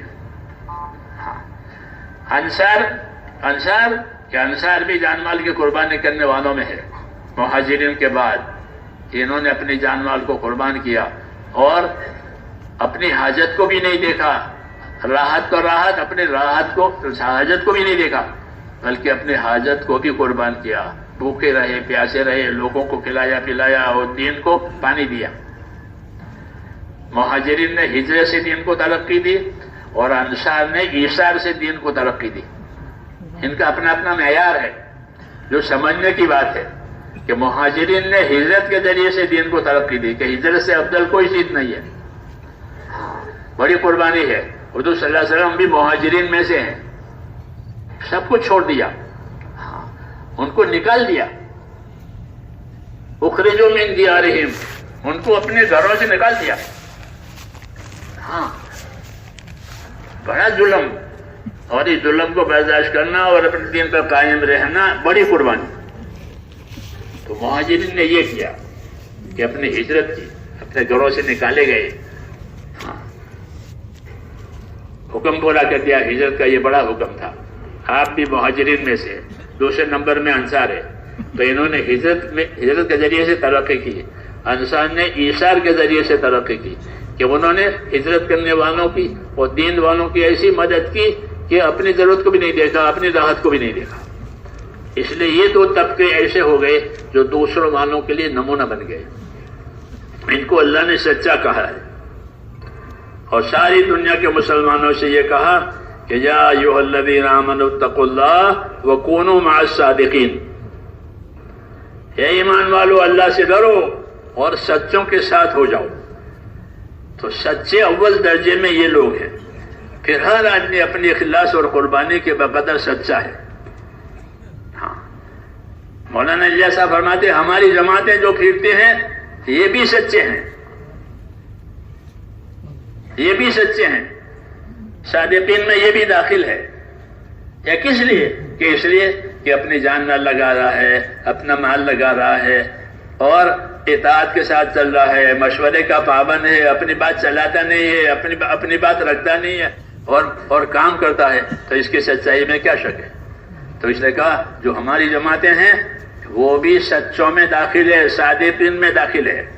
کونوا مع الصادقین، سچوں کے ساتھ رہو، اخلاص والوں کے ساتھ رہو۔ تو اخلاص والے یہ بھی اخلاص والے ہیں، یہ کچھ نہیں چاہتے جان مال لگا کر کے، جو کہو گے وہی کریں گے۔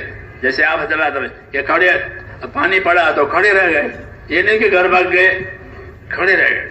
کیا کہ حکم کے تابع ہے، دین کے کام کے تابع ہے، یہ مخلصین کہلاتے ہیں، سچے کہلاتے ہیں، سچے کہلاتے ہیں۔ اس نے کہا کہ ہماری جماعتیں جو پھر رہی ہیں، نقل و حرکت کر رہی ہیں، چاہے وہ عامی ہیں، اندر بے پڑھے بھی ہیں، غریب بھی ہیں، لیکن سچے ہیں اپنی نیتوں میں، اپنے طرز عمل میں، یہ سچے ہیں۔ اس نے کہا کہ کونوا مع الصادقین، ان کے ساتھ رہو۔ تو صحابہ تو اول درجے میں سچے ہیں، پھر درجہ بدرجہ یہ سچائی ہوتی ہے، جیسے مالداری درجہ بدرجہ ہوتی ہے، کوئی کروڑوں کا مالک ہوتا ہے، کوئی لاکھوں کا مالک ہوتا ہے، کوئی ہزاروں کا مالک ہوتا ہے، یہ سب مالداری کہلاتی ہے۔ ایسے ہی میرے دوست سچائی و دینداری اس کے بھی درجے ہیں۔ وَلِكُلٍّ دَرَجَاتٌ مِّمَّا عَمِلُوا، تم میں سے ہر ایک کے لیے ان کے عمل کے بقدر ان کے درجے ہوں گے قیامت میں، کیونکہ عمل کے درجے ہیں۔ تو یہ صحابہ اکرام ہوئے، ان کو اللہ تعالیٰ نے سچا بتایا، وہ ساری دنیا کے لوگوں کو یہ حکم دیا کہ یا ایھا الذین آمنوا اتقوا اللہ وکونوا مع الصادقین، اے ایمان والو اللہ سے ڈرتے رہو اور سچوں کے ساتھ رہو، کہ ان کے طرز پر زندگی گزارو۔ ان کے طرز پر زندگی گزارنے میں ان کا امتیاز یہ ہے کہ ان حضرات نے اپنے دین کے کام کو ہر حال میں مقدم کیا۔ مجاہدہ اسی کو کہتے ہیں کہ دین کو آگے کرو، اپنی ضرورت کو، اپنی راحت کو پیچھے کرو، یہ مجاہدہ بنے گا۔ کہ انہوں نے دین کو ہر کام میں آگے کیا، پہلے دین، اس کے بعد میں سب کچھ۔ یہ ترتیب ہے کہ دین آگے رہے، جب دین آگے رہے گا تو دین صحیح رہبری کرے گا، دین منزل مقصد تک پہنچا دے گا۔ اور دین پیچھے ہو گیا، دنیا آگے ہو گئی، تو پھر آدمی دھوکے میں آ جائے گا۔ وَمَا الْحَيَاةُ الدُّنْيَا إِلَّا مَتَاعُ الْغُرُورِ، کہ دنیا دھوکے کا سامان ہے۔ کہ دھوکا کیا کہ آخرت چھوٹ گئی، آخرت دنیا کی وجہ سے چھوٹ گئی، جو باقی رہنے والی پونجی تھی وہ چھوٹ گئی، جو فنا ہونے والی تھی اس میں پھنس گیا، کہ یہ ہوا دھوکا، اس کو دھوکا کہتے ہیں۔ وہ حضرات اس میں نہیں تھے، کیوں کہ ان کے دل دنیا کی محبت سے پاک تھے، ابرہم قلوبا، کہ وہ دلوں کے اعتبار سے بہت پاک۔ یہ ہمارے لیے تعلیم ہے کہ ہم اپنی زندگی میں اس کو اپنانے کی فکر کریں کہ اللہ تعالیٰ دنیا کی محبت ہم پر ایسی نہ ڈالے کہ جو دین پر غالب آ جاوے، آخرت پر غالب آ جاوے، اللہ کے اطاعت پر غالب آوے۔ ایسے نہیں، بلکہ اللہ تعالیٰ کی اطاعت اور اللہ تعالیٰ کی محبت، کہ اللہ کی اطاعت اللہ کی محبت کے ساتھ کریں، کیونکہ اللہ نے ہم پر بہت انعام کیے ہیں، بڑی نعمتیں دی ہیں، بڑا اکرام کیا ہے۔ تو اکرام کرنے والا، نعمت دینے والے کی محبت تو طبعی طور پر ہوتی ہی ہے، جانور کو بھی ہوتی ہے، کہ جانور مانوس ہو جاتا ہے، کیونکہ وہ اس کو چارہ پانی دیتا ہے تو جانور مانوس ہو جاتا ہے، محبت ہو جاتی ہے اس کے دل میں احسان کی وجہ سے۔ کہ ہر جاندار پر احسان کا اثر ہوتا ہے، انسان پر زیادہ اثر ہوتا ہے، تو اللہ کے احسانات سب سے زیادہ ہیں، اس لیے اس کی تابعداری، اس کی محبت ہر حال میں، یہی صحابہ کہتے تھے۔ تو اللہ کی محبت غالب ہے دنیا کی محبت پر، تو کہتے وہ یعنی وہ حضرات دلوں کے لحاظ سے پاک، کہ ان اعلیٰ عشاء سے ان کے دل پاک تھے، دنیا کی محبت سے، آپس کی بدگمانیوں سے، آپس کی عداوت اور کینوں سے، بالکل پاک، دوسرے کے لیے بھلائی چاہنے والے۔ یہ ابرہم قلوبا، ان کی صفت بتائی کہ دلوں کے لحاظ سے بہت پاک۔ اور دوسرا کیا کہ اعمقہم علما، کہ اپنے علم میں گہرے، دین کے کاموں کو بے خبری کے ساتھ نہیں کرتے تھے جیسے ہم کرتے ہیں، دین کے کاموں کو بے خبری کے ساتھ، بے علمی کے ساتھ، کہ نہیں، دین کے کاموں کو دین کے علم کے ساتھ کرتے تھے۔ کہ اس کام کے لیے یہ علم ہے، اس کام وضو کے لیے وضو کا علم، نماز کے لیے نماز کا علم، کاروبار کے لیے کاروبار کا علم، عبادت کے لیے عبادت کا علم، ان چیزوں کا وہ علم لیے ہوئے تھے اور اس علم میں بہت پکے اور گہرے تھے. کوئی صحابی ناواقف نہیں ملے گا آپ کو کہ وہ ناواقف ہے اور چل رہا ہے، جیسے ہمارے اندر ہے کہ ناواقفیت میں چلتے رہتے ہیں، کہ ناواقفیت نہیں تھی. اعمقهم علما، ان صحابہ کی صفت یہ تھی کہ وہ اپنے علم میں پختہ اور اپنے علم میں گہرے تھے کہ دین کی طرف سے میرے اوپر کیا کیا ذمہ داریاں ہیں، اس سے وہ واقفیت لیتے تھے.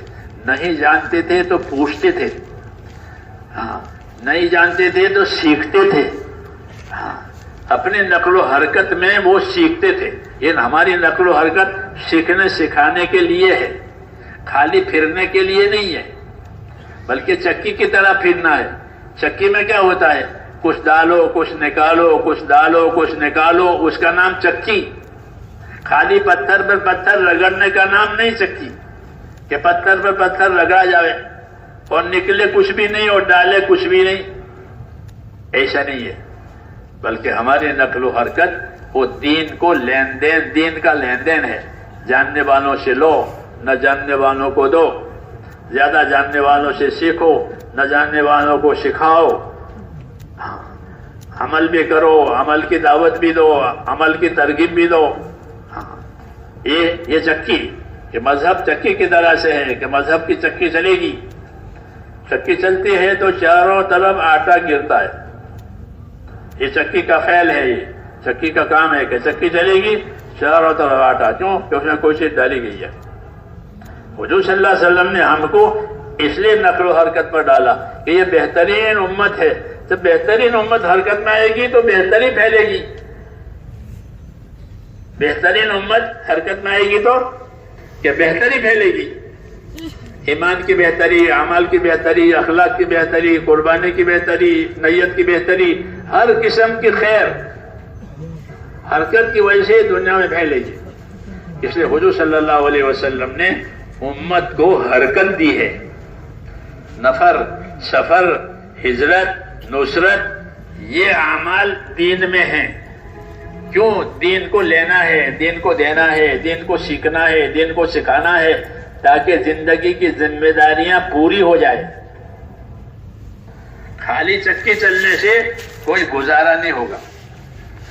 خالی ہل چلنے سے زمین میں کوئی پیداوار نہیں ہوگی، بلکہ وہ ہل بھی چلائے گا، کچھ ڈالے گا، کچھ نکالے گا. چکی میں کچھ ڈالے گا، کچھ نکالے گا. ایسے ہماری حرکت میں، ہماری محنت میں لین دین ہے کہ کس چیز کا؟ کہ دین کا. ایمان کی باتیں کہ ایمان کی باتیں سنیں گے، ایمان کی باتیں سنائیں گے. علم کی باتیں سنیں گے، علم کی باتیں سنائیں گے. عمل بھی کریں گے، عمل کی دعوت بھی دیں گے. خدمت بھی کریں گے، خدمت کی دعوت بھی دیں گے. اخلاص سے کام کریں گے، اخلاص کی دعوت بھی دیں گے. ہاں دعوت کی وجہ سے بڑھوتری ہوتی ہے. دعوت جیسے ہے جیسے تجارت کہ تجارت کی وجہ سے مال بڑھ جاتا ہے، ایسے دعوت کی وجہ سے دینداری بڑھ جائے گی. یہی اصلی غرض ہے کہ دین کی دعوت اور دین کی محنت کہ وہ دینداری کو بڑھانے کے لیے ہے. صحابہ مقدار میں تو تھوڑے تھے لیکن ان کی دینداری بہت پکی تھی، بہت پکی. آداب کے بھی پابند، احکام کے بھی پابند، جی ہاں وعدے کے بھی پابند، سب چیزوں کے پابند، کامل اطاعت. آداب کے پابند کہ ادب کے ساتھ اللہ رسول کے حکم کا ادب. یہ ان کی زندگی میں یہ پہلا سبق ہے کہ ادب کے ساتھ اللہ کی اطاعت. عبداللہ بن مسعود ایک مرتبہ مسجد نبی میں داخل ہو رہے تھے، دروازے پر پہنچے، حضور صلی اللہ علیہ وسلم ممبر پر تھے. ممبر سے آواز آئی آپ کی، اجلسو. لوگوں سے فرمایا بیٹھ جائیے. ابن مسعود نے دروازے پر سنا بیٹھ جائیے تو دروازے پر ہی بیٹھ گئے. کیوں؟ کہ حکم آیا بیٹھ جاؤ، تو آگے چلنے کی ہمت نہیں ہے کہ بیٹھ جاؤ. حالانکہ دروازہ جو ہے وہ بیٹھنے کی جگہ نہیں ہے، وہ تو آنے جانے کی جگہ ہے. نکلنے کی، داخل ہونے کی جگہ دروازہ ہوتا ہے، بیٹھنے کی جگہ نہیں ہے. لیکن حکم پہنچا کہ بیٹھ جائیے، ممبر پر بیٹھ کے فرمایا تو وہیں بیٹھ گئے۔ یہ کہ حکم کی عظمت، حکم کا ادب، دروازے سے آگے بڑھنے کی ہمت نہیں ہوئی۔ حضور صلی اللہ علیہ وسلم نے دیکھ لیا کہ بندہ آیا اور دروازے پر بیٹھ گیا، دروازہ بیٹھنے کی جگہ نہیں ہے، تو آپ نے ان کو بولا عبداللہ آگے آ جاؤ، اب آگے آئے۔ یہ مثال ہے تو کس کی تابع داری کی؟ کہ جب اتنی تابع داری ہے تو دوسرے کاموں میں، کہ دوسرے کاموں میں زیادہ، دوسرے کاموں میں۔ عبداللہ ابن رواحہ قریب کے محلے میں تھے، ایک محلہ تھا مسجد نبی سے قریب میں، بنی غنم کا محلہ کہلاتا تھا اس زمانے میں، وہ وہاں تھے۔ انہوں نے یہ بات ممبر سے سنی کہ بیٹھ جائیے، تو وہ وہاں بیٹھ گئے۔ یہ کیا مثال ہے کہ اطاعت اور تابعداری، دلوں کی صفائی، حکم آ گیا بس، آگے کچھ نہیں۔ کہ کیوں بچھا رہے ہیں کہ کچھ نہیں، کہ بیٹھ جائیے، تو وہ وہاں محلے میں بیٹھ گئے۔ قریب کا محلہ تھا بنو غنم کا۔ لوگوں نے عرض کیا یا رسول اللہ آپ نے بیٹھنے کے لیے فرمایا مسجد والوں کو، تو عبداللہ ابن رواحہ نے وہاں بنو غنم کے محلے میں سنا تو وہ وہاں بیٹھ گئے ہیں حکم سن کر کے۔ حضور صلی اللہ علیہ وسلم نے ان کو دعا دی کہ اللہ تعالیٰ ان کے اطاعت کا جذبہ اور بڑھائے۔ وہ یہی بات ہے کہ اللہ تعالیٰ کے حکموں پر چلتے رہنے سے اطاعت کا جذبہ بڑھتا ہے، نبی کی دعا ہے۔ اس لیے میرے دوستو اصل زندگی ہماری یہی ہے۔ صحابہ کرام نے اس طرح سے اپنی زندگی کو اٹھایا ہے، اس سے ایمان اور یقین بنتا ہے۔ فضائل کا علم اسی لیے آیا ہے کہ بندوں میں رغبت پیدا کرانی ہے کہ یہ فضائل سنیں اور ان کی رغبت اور ان کا شوق اللہ کی طرف ہو جائے۔ اللہ کی طرف رغبت اور شوق کا ہونا یہ بڑی سعادت کی بات ہے۔ مسنون دعاؤں میں اللہم اجعل رغبتی الیک، اے اللہ میری رغبت، میرا شوق تیری طرف ہو جائے۔ کہ کس بات سے اللہ راضی ہے، کس بات کو اللہ پسند کرتا ہے، کس کام سے اللہ خوش ہوتا ہے، اس کی رغبت پیدا ہو جائے، جنت کی رغبت پیدا ہو جائے کہ اللہ نے جنت کے حالات سنائے، جنت میں یہ ہے اور یہ ہے اور یہ ہے، کہ اس کو سن کر جنت کی رغبت، پھر جنت کی رغبت پوری کرنے کے لیے کہ جنت والے اعمال، جنت والے اعمال۔ سبل والذین جاہدوا فینا لنہدینہم سبلنا، یہ اللہ کا اعلان ہے کہ والذین جاہدوا فینا لنہدینہم سبلنا، کہ جو ہمارے راستے کی محنتیں کریں گے ہم ان کو کیا دیں گے؟ کہ لنہدینہم سبلنا، کہ ہم ان کو اپنے راستوں کی ہدایت دیں گے، اپنے راستوں کی رہبری کریں گے۔ سبل تو وہ کیا چیز ہے؟ کہ وہ جنت والے اعمال ہیں، کہ جو محنت کریں گے ان کی رغبتیں جنت والے اعمال کی طرف ہو جائے گی، کہ وہ جنت والے اعمال کر کے زندگی گزاریں گے اور مر کر کے جنت میں پہنچ جائیں گے۔ لنہدینہم سبلنا، تو وہ سبل اعمال جنت کو کہتے ہیں کہ جنت والے جو اعمال ہیں یہ سبل ہے، جس کے اللہ رہبری کرے گا محنت کرنے پر۔ تو محنت کا بڑا اثر ہے کہ زندگی میں وہ اعمال آتے ہیں جو جنت میں لے جانے والے ہیں، اور اصل ٹھکانہ وہی ہے کہ آدمی دوزخ سے بچ گیا، جنت میں پہنچ گیا، وہ کامیاب ہوا۔ یہ پروگرام ہے۔ فمن زحزح عن النار وادخل الجنة فقد فاز، یہ پروگرام کہ جو دوزخ سے بچایا گیا اور جنت میں پہنچایا گیا وہ ہوا کامیاب، وہی اصل ہے۔ رسول صلی اللہ علیہ وسلم نے قسم کھا کر ایک بات فرمائی، قسم کھا کر، ویسے تو آپ کی سچائی میں کیا شک ہے، آپ سے سچا کوئی انسان نہیں ہے آپ سے زیادہ، پھر قسم کھائی کہ میں خدا کی قسم کھا کے کہتا ہوں، وہ خدا جس کے قبضے میں میری جان ہے، کہ آدمی کے مرنے کے بعد یا اس کا ٹھکانہ دوزخ بنے یا اس کا ٹھکانہ جنت بنے، تیسری جگہ نہیں ہے، تیسری جگہ نہیں ہے، یا دوزخ یا جنت۔ یہ فرمایا قسم کھا کر کے. تو دوزخ سے بچنا اور جنت میں جانا یہ اصلی کامیابی. باقی دھوکہ ہے. فمن زحزح عن النار ومن ادخل الجنت فقد فاز وما الحیات الدنیا الا متاع الغرور. جو دوزخ سے بچایا گیا، جنت میں پہنچایا گیا، وہ کامیاب ہوا. اور دنیا کہ وہ دھوکے کا سامان ہے کہ آدمی کو نہ جنت کی فکر نہ دوزخ کی فکر، اور دنیا میں رہا یہ دھوکے میں ہے. یہ دھوکہ کیا آخرت فوت ہو جائے گی اور دنیا رہے گی نہیں. یہ کہیں کا بھی نہیں رہا. اللہ تعالیٰ ہماری حفاظت فرمائے. اس لیے زندگی کو میرے دوستو صحابہ کے طرز پر ہم کو صحابہ کی زندگی دی ہے، ان والی زندگی. ان کی زندگی میں کیا تھا کہ ان کی زندگی میں بڑی بات یہ تھی کہ انہوں نے دین کو آگے رکھا تھا. ان کی شادیاں بھی ہوتی تھی، غمی بھی ہوتی تھی، تجارتیں بھی ہوتی تھی، کمائیاں بھی ہوتی تھی، سب چیزیں ہوتی تھی، لیکن اپنے دین کو انہوں نے آگے رکھا. اس کی وجہ سے زندگی کے ساری چیزوں میں دین آیا. اور یہی مقصود ہے دعوت و تبلیغ کا کہ ہماری زندگی کے ہر شعبے میں دین آوے. خالی عبادت نہیں ہے، عبادت تو ہے ہی ہے، عبادت کے علاوہ ہماری زندگی کے ہر شعبے میں دین آوے.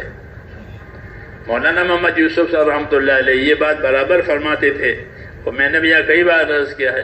فرماتے تھے کہ ہمارے ہاں ہر شعبے کے فضائل ہیں، ہمارے ہاں ہر شعبے کے مسائل ہیں. ہر شعبے کے فضائل، ہر شعبے کے مسائل. ایسا دین ہم کو دیا ہے. فضائل مسائل والا. عبادت کے فضائل ہیں، عبادت کے مسائل ہیں. نماز کے فضائل، نماز کے مسائل. حج کے فضائل، حج کے مسائل. صدقے کے فضائل، صدقے کے مسائل. کون سا صدقہ صحیح ہے، کون سا صدقہ غلط ہے، کون سا حج صحیح ہے، کون سی نماز صحیح ہے، کون سی صحیح نہیں ہے، یہ مسائل. اور پھر جب وہ صحیح ہو گئے تو اس کی کیا فضیلت ہے. تو جس طرح عبادتوں کے فضائل بتائے ہیں، زندگی کے تمام شعبوں کے فضائل بھی بتائے ہیں، مسائل بھی بتائے. کہ تجارت کے فضائل ہے. تجارت خالی دنیا داری نہیں ہے کہ بھئی تو دنیا دار ہے، بازار میں رہتا ہے، کہ ایسا نہیں ہے. ہماری تجارت ہمارے دین کے ساتھ ہے. اس لیے تاجر اگر اپنی تجارت میں دین والا بنا تو یہ تاجر کل قیامت میں نبیوں کے ساتھ ہوگا، اللہ کے عرش کے سائے کے نیچے ہوگا. ان کی فضیلت ہے تجارت کی. ہاں، جیسے نماز کی فضیلت ہے، ذکر کی فضیلت ہے، کہ ان کی تجارتوں کی فضیلت ہے. اور تجارت کے مسائل بھی ہے کہ تجارت کے طریقے بتائے ہیں کہ اپنے تجارتوں کو صحیح طریقے سے کرو. ہاں، پھر تجارت کے ذریعے سے نبیوں کے ساتھ ہوگا، اللہ کے عرش کے سائے کے نیچے ہوگا. زمینداری کا بھی یہی مسئلہ ہے کہ زمیندار اپنی زمینداری میں دیندار ہے، زمینداری کا دین اس کے پاس ہے، تو زمینداری کے دین کے ساتھ زمینداری کی ہے تو یہ اپنی زمینداری میں کامیاب ہے. اس کو زمینداری کے فضائل ملیں گے. ہاں، کہ زمینداری کے فضائل ہیں کہ کھیتی تصویر پڑتی ہے، اور کھیتی اور اس کا ثواب کہ کھیتی والے کو ملتا ہے. اور اس کی کھیتی میں، اس کی پیداوار میں جو نقصان ہوا، کوئی چوری کر گیا، کوئی جانور چر گیا، کوئی پرندہ چگ گیا، اس قسم کے نقصانات پیداوار میں ہوئے تو فرمایا یہ نقصانات جو ہوئے ہیں اس پر اللہ اس کو صدقے کا ثواب دے گا. چور کو تو چوری کا گناہ ہوگا، لیکن اس کے نقصان پر اللہ اس کو صدقے کا ثواب دے گا. یہ فضائل ہیں. تو حضرت فرماتے تھے ہمارے ہاں تو ہر لائن کے فضائل ہیں، ہر لائن کے مسائل ہیں، خالی تبلیغ کے فضائل نہیں ہیں. فضائل سے چلایا ہے اور مسائل سے چلایا ہے کہ فضائل کو یاد کرو اور اللہ سے اس کے اجر و انعام کے امیدوار رہو اور عمل کو صحیح طریقے سے کرو. پھر دنیا بھی ملے گی، آخرت بھی ملے گی. دنیا برکت کے ساتھ ملے گی، آخرت بدلے کے ساتھ ملے گی. ہاں، دنیا برکتوں کے ساتھ اور آخرت بدلے کے ساتھ. کیوں کہ اس کی وجہ سے دین زندگیوں میں آئے گا، اور پھر زندگی میں آنے کی وجہ سے دوسرے شعبوں میں آئے گا کہ اپنے اپنے شعبوں میں دین لانا ہے. اس لیے ہر ایک کو دین کی دعوت دیتے ہیں، تاجر کو، مزدور کو، غریب کو، امیر کو، ہر ایک اپنی زندگی کے شعبوں میں وہ دین لاوے. حضرت علی فرماتے تھے کہ مسلمانوں کے بازار کیسے ہونے چاہیے، مسلمانوں کی مارکیٹ کیسے ہونے چاہیے؟ تو فرماتے تھے سوق المومنین کا مسلحہم، سوق المومن کا مسلحہم، کہ مسلمانوں کی مارکیٹ، مسلمانوں کے بازار ایسے ہوتے ہیں جیسے ان کے مسلح، ان کی مسجدیں ہوتی ہیں۔ مسجد میں مسلح میں کوئی آدمی غلط کام نہیں کرتا ہے؟ بھائی مسجد یہ کیا کر رہے ہو، کوئی کرے تو بھی فوراً ٹوکے گا کوئی۔ تو جس طرح مسجدوں میں غلط زندگی نہیں ہوتی، مسلمانوں کی مارکیٹوں میں، مسلمانوں کے بازاروں میں کوئی غلط چیز نہیں ہوگی۔ کیوں؟ کہ وہ یہاں بھی اللہ کے بندے ہیں، وہاں بھی اللہ کے بندے ہیں، مسجد میں بھی اللہ کے بندے ہیں اور بازار میں بھی اللہ کے بندے ہیں۔ ہاں، وہاں بھی اللہ، یہاں بھی اللہ، وہاں بھی حکم، یہاں بھی حکم، مسجد میں مسجد کے حکم، بازار میں بازار کے حکم۔ تو اس لیے فرماتے تھے کہ مسلمانوں کی مارکیٹ سوق المومنین کا مسلحہم، کہ مسلمانوں کی مارکیٹ ایسے ہوگی جیسے ان کے مسلح اور ان کی جائے نمازیں ہیں، نماز کی جگہ ہے۔ کیوں؟ کہ وہ ہر جگہ مومن ہے، ہر جگہ ایمان والا ہے، ہر جگہ دین والا ہے۔ یہی مقصد ہے میرے دوستو دین کی محنت سے، کہ ہمارے زندگی کے ہر حال میں دین آوے، گھروں میں گھروں کا دین، کھانے پینے کا دین، ہر لائن کا دین آوے۔ یہی مقصود ہے۔ پہلے عبادت کا دین آئے گا، یہ قاعدہ ہے، پہلے عبادت کا دین آئے گا۔ جب محنت ہوگی دعوت کی، تبلیغ کی، پہلی چیز جو زندہ ہوگی زندگیوں میں وہ عبادت آئے گی۔ لوگ نمازی بنیں گے، لوگ حاجی بنیں گے، لوگ ذکر کرنے والے بنیں گے، تلاوت کرنے والے بنیں گے، صدقہ دینے والے بنیں گے، روزہ رکھنے والے بنیں گے۔ پہلے عبادت کا دین آئے گا۔ ہاں، یہ مقصود ہے، عبادت کے لیے پیدا کیا ہے۔ تو پہلے عبادت زندہ ہوگی، پھر عبادت کو صحیح بنایا تو پھر عبادت کی برکت سے معاملہ صحیح ہوں گے، عبادت کے نور سے معاملہ صحیح ہوں گے۔ اس لیے کہ نماز برائیوں سے روکتی ہے۔ یہ مثال کے طور پر کہ نماز صحیح ہو گئی تو نماز برائیوں سے روکتی ہے، کہ نماز میں یہ تاثیر ہے کہ اگر نماز صحیح ہو گئی تو وہ برائیوں سے روک دے گی۔ تہجد کی نماز کے بارے میں کہا تہجد کی نماز پڑھا کرو، کہ تہجد کی نماز اس میں گناہوں سے روک ہے اور بدن کی تندرستی ہے۔ یہ فضائل بتائے، تو فضائل اس لیے بتائے ہیں کہ ہر عمل کا اثر بھی معلوم ہو جائے، ہر عمل کا اجر بھی معلوم ہو جائے کہ اس عمل میں ہم کو کیا اجر ملے گا اور اس عمل کا کیا اثر ہے۔ جیسے نماز کا اثر ہے برائیوں سے روکے گی، صدقہ اور زکوٰۃ کا اثر یہ کہ بلائیں دور ہو جائے گی، مصیبتیں دور ہو جائے گی، بیماریاں دور ہو جائے گی۔ ہاں، صدقہ تو عمل کا اثر بھی ہوتا ہے، عمل کا اجر بھی ہوتا ہے۔ جب وہ عمل صحیح نیت کے ساتھ ہوا تو آخرت میں تو اس کا اجر دیا جائے گا اور دنیا میں اس کا اثر ہوگا۔ اعمال کے اثرات پیدا ہوتے ہیں، گناہوں کے بھی اثرات پیدا ہوتے ہیں، اطاعت کے بھی اثرات پیدا ہوتے ہیں۔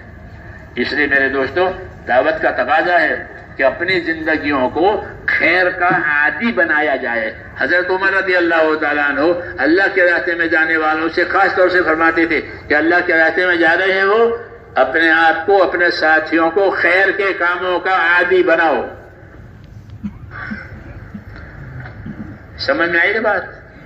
خیر کے کاموں کے عادی بن جاؤ، خیر کی دعوت دو، اور جس طرح خیر کے داعی ہو خیر کے عادی بنو۔ تو عادی اس وقت بنے گا جب پابندی سے کرے گا، کبھی کرے کبھی نہ کرے، اسے نہیں ہوتی بات۔ یہ تو کھیل ہو گیا، جی چاہا تو کھیلا، جی نہیں چاہا تو نہیں کھیلتے۔ کھلاڑی ہوتے ہیں کبھی جی چاہا تو کھیلے، جی نہیں چاہتا نہ کھیلے۔ اس کو کھیل بنا دیا دین کو، کہ دین کو کھیل نہیں بنانا ہے، دین کو کہ اپنے آپ کو دین کا پابند کرنا ہے۔ یقین کے لحاظ سے بھی پابند ہیں ہم کہ اللہ کرنے والا ہے، کوئی دوسرا کرنے والا نہیں ہے۔ عمل کے لحاظ سے بھی پابند ہے کہ عمل میں رسول صلی اللہ علیہ وسلم کی سنت اور طریقہ وہ دکھا جائے گا۔ ہاں، عمل کے بھی پابند، یقین کے بھی پابند۔ ہاں، تو پابندی ہوتی ہے بار بار کرنے سے۔ تو حضرت عمر اللہ کے راستے میں جانے والوں سے خاص طور سے یہ فرماتے ہیں کہ اللہ کے راستے میں جا رہے ہو، اپنے ساتھیوں کو خیر کے کاموں کا عادی بناؤ۔ سعد ابن وقاص سے یہ فرمایا تھا، وہ بڑی جماعت لے کر جا رہے تھے کہ دیکھو تمہارے ساتھ لوگ جا رہے ہیں، ان کو خیر کے کاموں کا عادی بناؤ۔ یہی ہدایت ہم کو ہوئی کہ اللہ کے راستے کے ذریعے سے ساری خیر کمانی ہے، نیت کی بھی خیر، عمل کی بھی خیر، اتباع کی بھی خیر، اخلاق کی ہر لائن کی خیر، کہ اللہ تعالیٰ نے اپنے دین میں ہر لائن کی خیر رکھی ہے. جب خیر آئے گی تو شر نکل جائے گا. اس نے کہا اپنے آپ کو اس کا پابند کرو. یہ ہدایت دیتے تھے. چنانچہ برسوں تک عمل چلتا تھا. سعید ابن مسیب تابعی وہ کہتے تھے کہ 20 برس ہو گئے، کبھی ایسا نہیں ہوا کہ میں اذان سے پہلے مسجد میں نہ گیا ہوں. 20 برس ہو گئے. ہر چیز کے پابند. عبداللہ بن عمر سے کسی نے کہا کہ آپ کے لیے دوائی لایا ہو. کہ کس کام کی؟ کہ پیٹ کی. کہ کبھی پیٹ میں گڑبڑ ہو جاوے تو یہ دوا. تو میں مجھ کو دوا کی ضرورت نہیں ہے. کیوں؟ کہ خدا کی قسم جب سے میں مسلمان ہوا ہوں میں نے پیٹ بھر کے کھایا ہی نہیں ہے.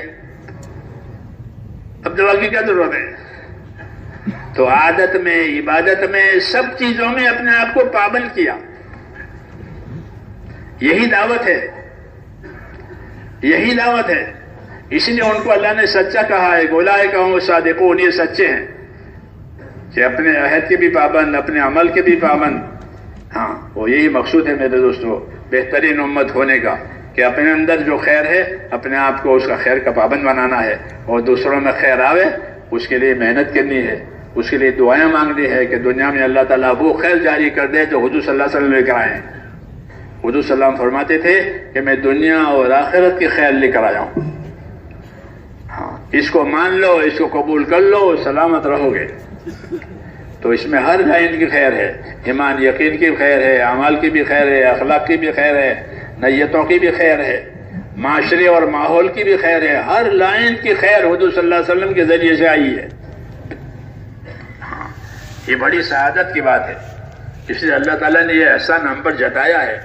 لقد من اللہ علی المؤمنین اذ بعث فیہم رسولا، کہ مومنوں پر اللہ نے احسان کیا ہے کہ ان کے پاس ایسا رسول بھیجا جو ہر لائن کے خیر لے کر آیا ہے. اس لیے میرے دوستو اس کا تقاضا کیا ہے؟ اس کا تقاضا یہ ہے کہ اپنے آپ کو اس کا پابند بنانا ہے، اپنے آپ کو اس کا تابع بنانا ہے، اور اللہ سے اچھا گمان رکھنا ہے. آپس میں بھی اچھا گمان رکھا ہے. اللہ کہتے ہیں کہ میرے ساتھ اچھا گمان رکھ، میرے ساتھ جو جیسا گمان کرے گا میں ویسا معاملہ کروں گا. اللہ سے اچھا گمان رکھیں کہ ہم اللہ کا کام کریں گے، اللہ ہماری مدد کرے گا. ہم اللہ کام کریں گے، اللہ آسانیاں لاوے گا. ہاں، ہم اللہ کام کریں گے، اللہ دعائیں قبول کرے گا. اللہ سے اچھا گمان رکھو. یہ اس کی تعلیم ہے ہم کو. شیطان اللہ تعالیٰ سے نا امید بناتا ہے. ہاں، نا امید بناتا ہے. وہ خود بھی نا امید ہے اور انسانوں کو بھی اللہ سے نا امید بنا کر کاٹتا ہے. مولانا الیاس صاحب فرماتے تھے کہ شیطان ایک تو گناہوں میں ڈال کر اللہ سے کاٹے گا جب گناہوں کے ذریعے سے اللہ سے دور ہو گیا. دوسرا نا امید بنا کر کاٹے کہ تم نے کتنی مدت سے کام کیا ہے، کتنے مدت سے تبلیغ میں ہو، کتنی دعائیں مانگی، کچھ ہوا کہ نہ کچھ، کہ پھر چھوڑو. نا امید بنا کے کاٹنا. اس لیے حکم ہے کہ کوئی نا امید نہ بنے اللہ سے. اللہ سے امیدوار رہو. ابشروا واملوا، امیدوار رہو. اللہ سے بشارتیں لو، اللہ کی بشارتیں سنو اور امیدوار رہو گے. اللہ حالات کو بدل دے گا اور ایسے حالات لائے گا کہ جو تم کو خوش کر دیں گے. حدیث شریف میں ہے، حدیث شریف میں ہے کہ اللہ ایسے حالات لائیں گے، کیونکہ حالات انفرادی بھی ہوتے ہیں، اجتماعی بھی ہوتے ہیں. تو دونوں کے بارے میں فرمایا کہ اللہ تعالیٰ ایسے حالات لائیں گے جو تمہیں خوش کر دیں گے. صحابہ نے شکایت کی تھی کہ یا رسول اللہ بہت تکلیف ہے، بہت دکھ ہے، پیٹ بھری روٹی بھی نہیں ملتی، خوف ہی خوف ہے. آپ دعا کیوں نہیں مانگتے؟ آپ اللہ کی مدد کیوں نہیں اترواتے؟ یہ لائی شکایت. تو آپ صلی اللہ علیہ وسلم نے ان کا حوصلہ بڑھایا کہ دیکھو تم سے پہلے زمانے کے جو لوگ تھے ان پر تو ایسے حالات آئے کہ ان کو دین کی وجہ سے لوگوں نے ان کو آرے سے سیدھا چیر دیا، 2 ٹکڑے ہو گئے. وہ 2 ٹکڑے ہو جاتا تھا، دین نہیں چھوڑتا تھا. لوہے کی کنگھی سے ان کے کھالیں چھیل دی گئی لیکن وہ دین نہیں چھوڑتا تھا. تمہارے ساتھ ایسا ہوا ہے کہ نہ؟ ایسا تو نہیں ہوا. بس بھوک آئی ہے، دکھ آئی، خوف آیا ہے، یہی آتے ہیں کہ پھر تمہارا معاملہ ہلکا ہے ان کے مقابلے میں. وہ تو اتنے شدید حالات میں بھی اپنے دین پر قائم رہے تھے. تمہارا معاملہ ہلکا ہے اور گھبراؤ نہیں، آئندہ حالات بدلنے والے ہیں. ہاں آج بھی ہم یہی کہیں گے کہ انشاءاللہ حالات بدلنے والے ہیں. جن حالات کی ہم کو تمنا ہے اللہ وہ حالات لائے گا. ابشروا وعملوا ما یسرکم، بشارت لو اور امیدوار رہو اللہ تعالیٰ سے ایسے حالات کے جو تمہیں خوش کریں گے. مسئلہ اللہ کے ہاتھ میں ہے، کسی کے ہاتھ میں نہیں ہے. مسئلہ کس کے ہاتھ میں ہے؟ صرف اللہ کے ہاتھ میں ہے. وہی زمینوں کا، آسمانوں کا، سب کا وہی مالک ہے، وہی خالق ہے، اسی کا فیصلہ ہے. باقی مخلوق ہے، مخلوق فیصلے کے نیچے ہے. موت کا فیصلہ کرے تو مخلوق مر جائے گی، حیات کا فیصلہ رکھے تو مخلوق زندہ رہے گی. الا لہ الخلق والامر، کہ فیصلہ بھی اللہ کا، مخلوق بھی اللہ کی. اللہ کی مخلوق میں اللہ کا فیصلہ چلے گا. تو اس لیے میرے دوستو جب اللہ کے دین کے تقاضے پورے ہوں گے تو اللہ تعالیٰ کے اچھے فیصلے آئیں گے، اچھے فیصلے آئیں گے، عملوں کی برکتیں آئے گی، دعاؤں میں قبولیت آئے گی، دلوں میں چین آئے گا. یہ ساری باتیں دین پر موقوف ہے. اس لیے کہا کہ بشارتیں سنو، فضائل سنو اور اللہ سے امیدوار رہو. عمل کر کے امیدوار رہنا یہ سچی امید ہے. عمل چھوڑ کے امید ہے یہ دھوکہ ہے. ہاں بشارتیں ضرور ہے، اللہ نے بہت بشارتیں دی ہے عمل کرنے پر، لیکن مسئلہ بنے گا عمل سے. اس لیے دعوت میرے دوستوں عمل کی ہے. دعوت جو ہے اور جان مال جو ہے وہ اللہ تعالیٰ نے اپنے دین کے لیے دیا ہے کہ جان مال کے ذریعے سے حقوق ادا کرو. جان اور مال مالدار بننے کے لیے نہیں دیا ہے، بلکہ جان اور مال حقوق ادا کرنے کے لیے دیا ہے. اس میں اللہ کے حقوق بھی ہیں، نبی کے حقوق بھی ہیں اور دوسروں کے حقوق بھی ہیں. اس کا جاننا اور اس کو زندگی میں لانا یہ ہماری ذمہ داری ہے تاکہ زندگی حق والی بنے، زندگی حق والی بنائے، حق ادا کرنے والی بنے. ہاں انشاءاللہ دین کی محنت صحیح ہوگی. دین میں علم و ذکر بھی ہے، ہماری محنت میں علم و ذکر بھی ہے. وہ اس لیے ہے کہ اس علم کے ذریعے سے ہمیں پتہ چلے کہ کیا کیا حقوق ہیں، کیا کون سے حق ادا کرنے ہیں اور حق ادا کرنے پر ہم کو کیا ملے گا. علم و ذکر میں یہ بات ہے. جب علم و ذکر والی زندگی ہوگی تو پھر حوصلے بڑھیں گے کہ اللہ دینے والا ہے، اللہ کرنے والا ہے، اللہ نے یہ فرمایا ہے. ہاں جب اللہ کی بات پوری ہوگی تو اللہ کا وعدہ پورا ہوگا، اللہ کے وعدے پر عمل، اللہ کے حکم پر عمل ہوگا تو اللہ کے وعدے پورے ہوں گے. اور جو اللہ کے وعدے پورے ہوتے چلیں گے اندر یقین بڑھتا چلا جائے گا. ہاں اس لیے کہتے ہیں اپنے آپ کو ہدایت کا پابند کرنا ضروری ہے. جتنی پابندی ہوگی اتنی ہدایت اور بڑھے گی، جتنی ہدایت اور بڑھے گی اتنے خیر اور آئے گی. اللہ ہمیں اس کی توفیق عطا فرمائے. اس لیے میرے بھائیوں ہم اسی ارادے سے یہاں جمع ہوئے ہیں. ہاں اسی ارادے سے جمع ہوئے ہیں اور انہیں ارادوں کو عزیمت کے ساتھ پورا کرنا ہے، ہمت کے ساتھ پورا کرنا ہے.